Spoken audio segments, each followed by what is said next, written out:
Ordering and counting fractions, including fractions greater than 1. We have looked at representing and understanding fractions in words, symbols, pictures, and on the number line. Here we have 3/10 in all formats. Being able to understand all representations is important for understanding and working with fractions. Now we will look further into counting with fractions. Here we have 5 equal parts, so the diagram is showing fifths. To count, we start with 0/5 because no fifths are shaded. Then we have 1/5, 2/5, 3/5, 4/5, and 5/5 is our whole number 1.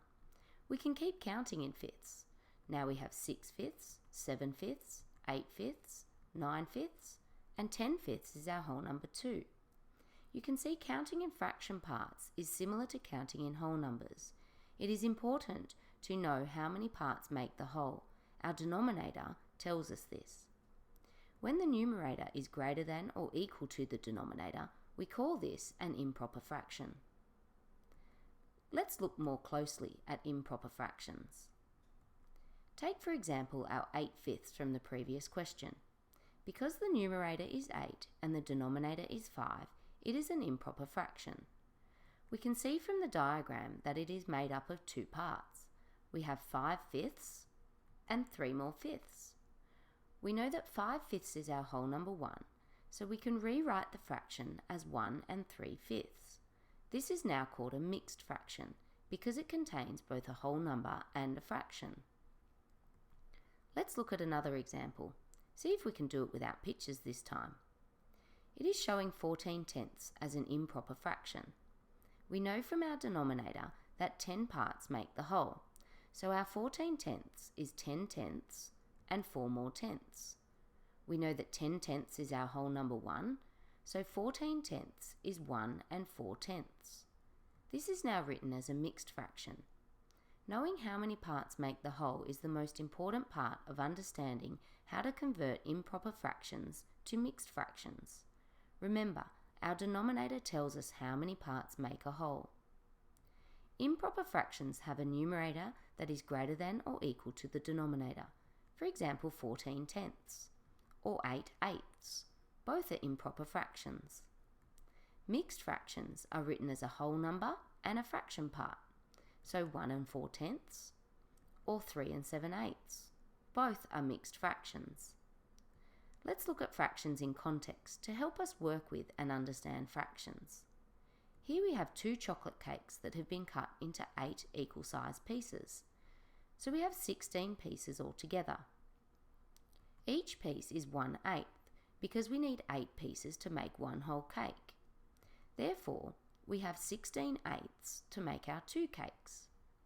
If we have guests over and we eat 5 pieces, we now have 11/8 left over.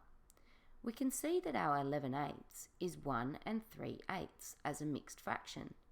You can see how powerful the picture is to help us understand the mixed fraction. A number line can also help. Here we have 3 fractions and we want to put them in order from smallest to largest. We are working with tenths, so we count in tenths. Start from 0/10, 1/10, 2/10, 3, 4/10, 5, 6, 7, 8/10 is that point there.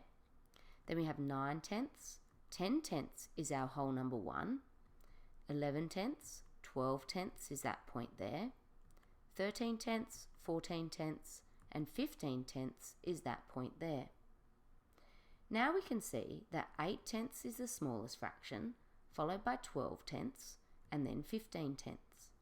We can also notice that 12/10 is 1 and 2 more tenths, and 15/10 is 1 and 5 more tenths. Looking at fractions and understanding them as pictures, improper fractions, and mixed fractions is important as they are easier to compare when they are in the same representation. So here we have an image where 5 parts make the whole.